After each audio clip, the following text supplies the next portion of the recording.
স্থগিত রাখা হয়, সেটাও খারিজ করে দেওয়া হয়েছে, কোনো আইনি বাধা নেই। তো কিন্তু এরপরেও নির্বাচন নিয়ে কেন আশঙ্কা কেউ কেউ প্রকাশ করতেছেন। গতকালকে দেখলাম সার্জিজ আলম, উনি ঠাকুরগাঁয়ে একটা জনসভায় বলেছেন যে কাউকে খুশি করার জন্য নির্বাচন পিছানোর সুযোগ নেই। তো এটা উনিই বলেন নাই, পত্রিকা মারফত জানতে পারলাম যে চরমনাই পীর উনিও এরকমই একটা বক্তৃতা দিয়েছেন হলো নারায়ণগঞ্জে উনি বলেছেন যে নির্বাচন পিছানো হবে না, যারা এত বছর নির্বাচন চাচ্ছিল তারাই এখন নির্বাচন পিছানোর জন্য পায়তারা করতেছে।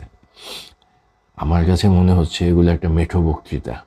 এই বক্তৃতাগুলো আসলে সামনে ইলেকশনের কারণে প্রতিপক্ষকে ঘায়েল করার উদ্দেশ্যে বলা হচ্ছে।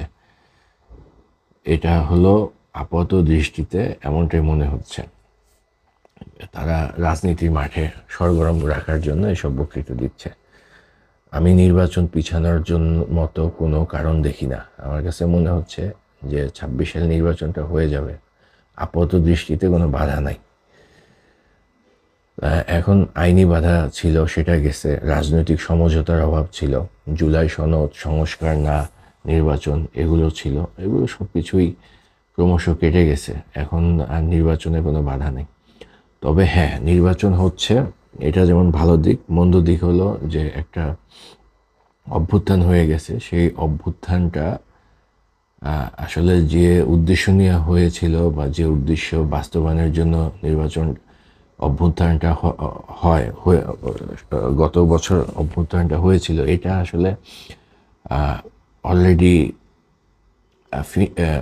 অভ্যুত্থানটা ফেল করছে, আনফিনিশড রেভলিউশন হয়েছে। এবং নির্বাচনের পরে এটা বাকিটাও যতটুকু অভ্যুত্থানের পরে গণ অভ্যুত্থানের যে একটা ফ্লেভার আছে রাজনীতির মাঠে, দেশের বাহিরে, এর বাকিটাও শেষ হয়ে যাবে। তারপরে নির্বাচন হচ্ছে, এটা একটা ভালো দিক, কোনো বাধা দেখতেছি না। কিন্তু কিছু কিছু বাধা সামনে আসতে পারে, এবং কেবলমাত্র আমার কাছে মনে হচ্ছে ওই ধরনের বাধাই বাংলাদেশের নির্বাচনটা ঝুলে যেতে পারে। সম্ভাবনা অনেক কম। কারণ হলো আওয়ামী লীগকে আবার ফেরত আনার জন্য ভারত এবং আমেরিকা থেকে নাকি বারবার চাপ প্রয়োগ করা হচ্ছে।